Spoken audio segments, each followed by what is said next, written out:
तो जय हिंद दोस्तों, आप लोग का फिर से स्वागत है अपने चैनल बेस्ट स्टडी सेंटर में। तो दोस्तों, आज के इस वीडियो में हम लोग देखने वाले हैं रीजनिंग का प्रश्न, जो कि काफ़ी हर एक एग्जाम में पूछे जाते हैं। तो दोस्तों, यहाँ पे ये रहा आप लोग का सामने पहला प्रश्न। और देखिएगा पहला प्रश्न में क्या कह रहा है, यानी कि कह रहा है जिस प्रकार से देखिए 6 का संबंध 41 से है, उसी प्रकार से 8 का संबंध क्वेश्चन स्थान पे कौन सी संख्या होगी, ये आप लोग को बताना है। तो दोस्तों, आप लोग वीडियो को एंड तक बने रहिएगा। और अगर हमारे चैनल पे नए होंगे तो चैनल को सब्सक्राइब कर लीजिएगा। और आप लोग वीडियो को लास्ट तक देखिएगा। चलिए, तो हम बिना देरी के वीडियो को स्टार्ट करते हैं और यहाँ पे पहला प्रश्न को सॉल्व करते हैं। तो चलिए, यहाँ पे देखिए 6 को हम क्या करें कि 41 हो जाएगा। तो देखिए दोस्तों, मान लीजिए यहाँ पे 6 का अगर आप स्क्वायर कीजिएगा तो 6 का स्क्वायर कितना होता है 36। 36 में दोस्तों प्लस अगर हम 5 कर दें, खुद से प्लस यहाँ पे 5 बैठाना है। तो 5 प्लस कर दें तो कितना हो जाएगा, देखिए 6 और 5 कितना होता है 11 का 1 हासिल कितना 1, और 3 और 1 कितना होगा 4, यानी 41। यही वाला दोस्तों यहाँ पे 41 दिया हुआ है। सेम प्रोसेस दोस्तों हम 8 में करेंगे। तो देखिए 8 का दोस्तों स्क्वायर कितना होता है, 8 का स्क्वायर 64, और 64 में प्लस अगर हम खुद से 5 कर दें तो कितना होगा, देखिए 64 और 5 69, कितना 69 होगा। तो क्या कहीं ऑप्शन में 69 दिख रहा है? तो जी हाँ दोस्तों, ऑप्शन नंबर बी, यानी इसका right answer option number B. तो कुछ इस टाइप से हम लोग पहला प्रश्न को सोल्व कर सकते हैं। तो बढ़ते हैं दूसरा प्रश्न की ओर, और देखिएगा दूसरा प्रश्न में क्या कह रहा है। तो ये रहा आप लोग का सामने दूसरा प्रश्न, और देखिएगा दूसरा प्रश्न में क्या कह रहा है। यानी कि देखिए कह रहा है 11 का संबंध 132 से है, उसी प्रकार से 9 का संबंध क्वेश्चन स्थान पे बताना है, यानी कौन सी संख्या होगी ये आप लोग को बताना है। तो इसको हम लोग डायरेक्टली सॉल्व करते हैं और आप लोग समझने का प्रयास कीजिएगा।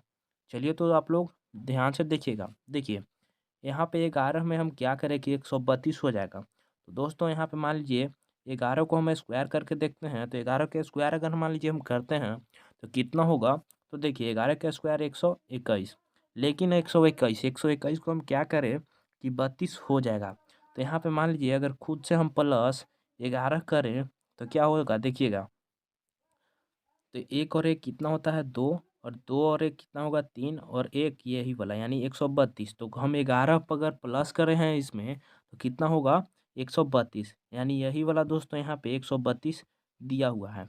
सेम प्रोसेस दोस्तों हम 9 में करेंगे। तो देखिएगा 9 में क्या हो रहा है। तो दोस्तों आप लोग वीडियो को रोक कर बनाने का प्रयास कीजिएगा। और अगर वीडियो अच्छा लगा तो चैनल को सब्सक्राइब कर लीजिएगा। तो देखिए हम 9 में लॉजिक लगाते हैं। तो देखिए, देखिएगा यहाँ पे क्या है 9, 9 का स्क्वायर करते हैं तो कितना होगा 81। लेकिन यहाँ पे आप लोग को डाउट लग रहा होगा कि 11 ही क्यों जोड़ा। यानी 11 का अगर हम स्क्वायर किए तो 121 आया, और 11 जोड़ दिए तो यहाँ पे 9 नहीं जोड़ना है।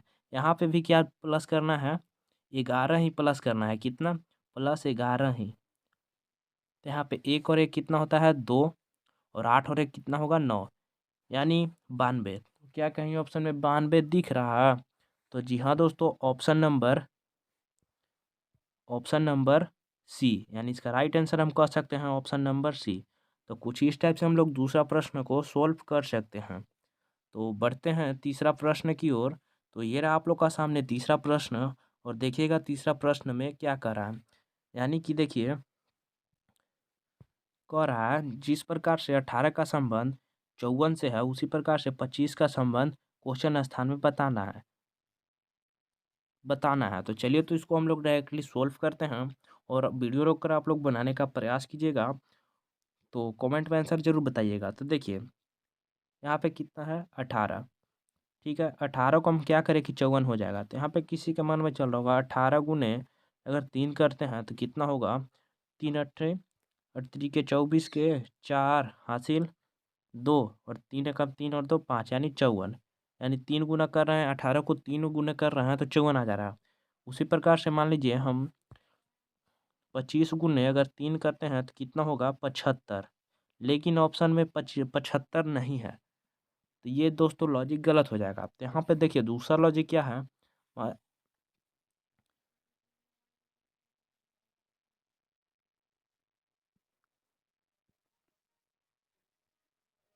तो देखिए, मान लीजिए यहाँ पे हम 18 का, देखिए 18 है, 18 को हम क्या करें 54 हो जाएगा। तो देखिए 18 गुने अगर 4 करते हैं तो कितना होगा दोस्तों, 18 गुने 4 72। 72 में दोस्तों माइनस अगर खुद से हम 18 करेंगे, क्या करेंगे खुद से माइनस 18 कर देंगे, तो 12 में से ही ये कहाँ हासिल दे दिया, इसको एक प्लस किया तो कितना हो गया 12। 12 में से 8 घटा तो कितना होगा 4, 4 होगा। और यहाँ कितना बच गया 6, और 6 में से एक घटेगा तो कितना 5 यानी 54। तो कुछ 18 यहाँ पे माइनस किया है। तो यहाँ में भी देखते हैं हम, इसमें भी लॉजिक लगा के। तो देखिए, तो यहाँ पे कितना है दोस्तों, 25 है, 25 है। तो देखिए 25 में मान लीजिए हम लॉजिक लगाएंगे, 25 गुने अगर यहाँ पे हम 4 करते हैं तो 25 जो कितना होता है 100। 100 में से माइनस अगर हम 18 खुद से कर दें, खुद से 18 तो कितना होगा देखिए, मान लीजिए 10 है, यहाँ पे कितना है 10, यहाँ पे 10 है, 10 है। तो एक ही खुद को इसको हाथ ले देगा तो यहाँ पे 10 हो जाएगा जीरो के जगह पे। जीरो क्या करेगा 10 हो गया और इसको एक दे देगा। तो यहाँ पे 10 में से जब 8 को घटाइएगा तो कितना बचेगा, 10 में से 8 को घटाइएगा तो यहाँ पे 2, और यहाँ पे 9 हो गया। 9 में से 1 को घटाइएगा तो 7 यानी 72। तो क्या कहीं ऑप्शन में 72 दिख रहा है, तो आप लोग को दिख रहा होगा। यहाँ पे दोस्तों देखिए 72 नहीं है, तो यहाँ पे क्या हुआ, जैसे कि यहाँ पे देखिए, यहाँ पे 10 में से 8 घटा 2, और यहाँ पे 9 में से 1 घटा तो 8 होगा। यानी हम कुछ इस टाइप से यहाँ पे 82, यानी हम ऑप्शन नंबर में देखेंगे 82 है। तो जी हाँ दोस्तों, ऑप्शन नंबर ए, यानी इसका राइट आंसर हम कह सकते हैं ऑप्शन नंबर ए। तो कुछ इस टाइप से हम लोग तीसरा प्रश्न को भी सोल्व कर सकते हैं। तो बढ़ते हैं चौथा प्रश्न की ओर, और देखिएगा चौथा प्रश्न में क्या करा है। तो देखिएगा चौथा प्रश्न में क्या करा है, यानी कि देखिए 4 का संबंध 9 से है, उसी प्रकार से 7 का संबंध क्वेश्चन स्थान पे कौन सी संख्या होगी, ये आप लोग को फाइंड करके बताना है। तो चलिए, तो आप लोग कमेंट में आंसर बताने का प्रयास कीजिएगा और वीडियो रोककर बनाने का भी प्रयास कीजिएगा। तो यहाँ पे देखिए, तो चलिए तो इसको हम लोग डायरेक्टली सोल्व करते हैं। तो देखिए यहाँ पे 4 है, 4 का अगर स्क्वायर निकालते हैं कितना होगा 16। तो 16 में माइनस अगर खुद से हम 7 करेंगे तो कितना बचेगा 9, यानी यही वाला 9 यहाँ पे दिया हुआ है। सेम लॉजिक दोस्तों हम 7 में करेंगे। तो देखिए 7 का दोस्तों स्क्वायर कितना होता है 49। 49 में दोस्तों अगर हम 7 माइनस कर दे खुद से, तो 9 में से 7 घटा 2 और ये 4 यानी 42। तो क्या कहीं ऑप्शन में 42 दिख रहा है, तो आप लोग को दिख रहा होगा ऑप्शन नंबर बी, यानी इसका right answer option number B. तो कुछ इस टाइप से हम लोग चौथा प्रश्न को सोल्व कर सकते हैं। तो बढ़ते हैं पांचवा प्रश्न की ओर, और ये रहा आप लोग का सामने पांचवा प्रश्न। और देखिएगा पांचवा प्रश्न में क्या कर रहा है, यानी कि देखिए कह रहा है पाँच, जिस प्रकार देखिए 543 का संबंध 60 से है, उसी प्रकार से 444 का संबंध क्वेश्चन स्थान पे कौन सी संख्या होगी, ये आप लोग को बताना है।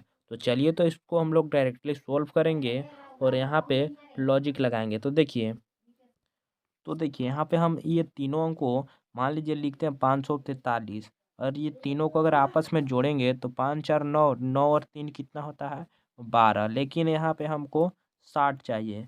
तो यहाँ पे देखिए दूसरा लॉजिक हम क्या लगाएंगे, देखिए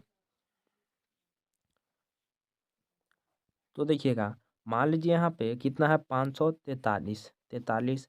अगर ये तीनों अंक को अगर आपस में गुना कर दें तो देखिए पंचों का कितना होता है 20, 20 गुने अगर 3 करते हैं तो 20 तिहाई कितना होता है 60, यानी यही वाला 60 यहाँ पे दिया हुआ है। सेम प्रोसेस दोस्तों हम 444 में करेंगे। तो देखिएगा, तो देखिए कितना है 444।